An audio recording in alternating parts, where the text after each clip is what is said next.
Mēs gribētu iesākt tādu tradīciju, ka Rīgas mērs Rīgā vienmēr skrien ar pirmo numuru, ja? Un ka viņš vienmēr piedalās, ja, teiksim, Rīgas maratonā un teiksim, kā tam vajadzētu būt arī kā Rīgas saimnieks, lai godam pārstāvētu savu pilsētu.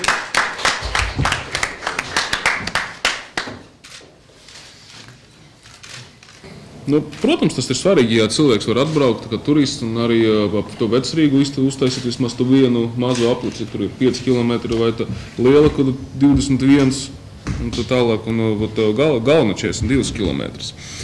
Un skriešu es pats, no puses noskriešu. Ja, tad Nils ir parakstījies uz pusmaratonu skriešanu, un pusmaratonu trasi tieši tāpat kā arī citas trases arī pāri Vanču tiltam, kā arī skries Vecrīgā. Jā, un ir stācies starts mini-maratona distancē. Vislielākais pūlis šobrīd dodas trasē, vairāk nekā 5000 dalībnieku. Šogad īpaši mēs centīsimies attīstīt uzņēmumu maratonu stafeti, tad tā ir iespēja kopīgiem spēkiem veikt pilnu maratonu distanci, piedaloties 4 dalībniekiem. Ir izveidota īpaša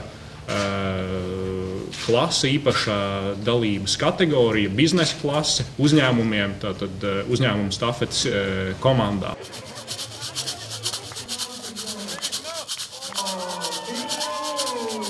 21 km noskriešu, kas man nepatīk, bet tā ir, jebkura pilsētas maratona specifika, ka ir jāskrien pa asfaltu.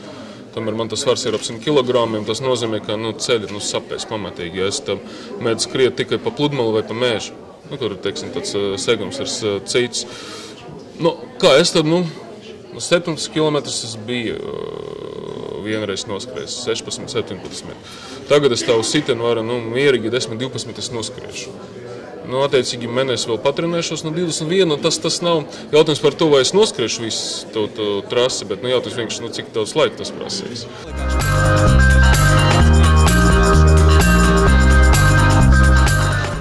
Man jau liekas, ka tā īpašā sajūta būs tajā, ka pirmkārt ir 20. maratons. Tur ir kaut kāda īpaša sajūta, ka tu skrien tādā, nevis tādā viendienītī, bet maratonā, kuriem tomēr ir vēsture un kaut kāds ritējums.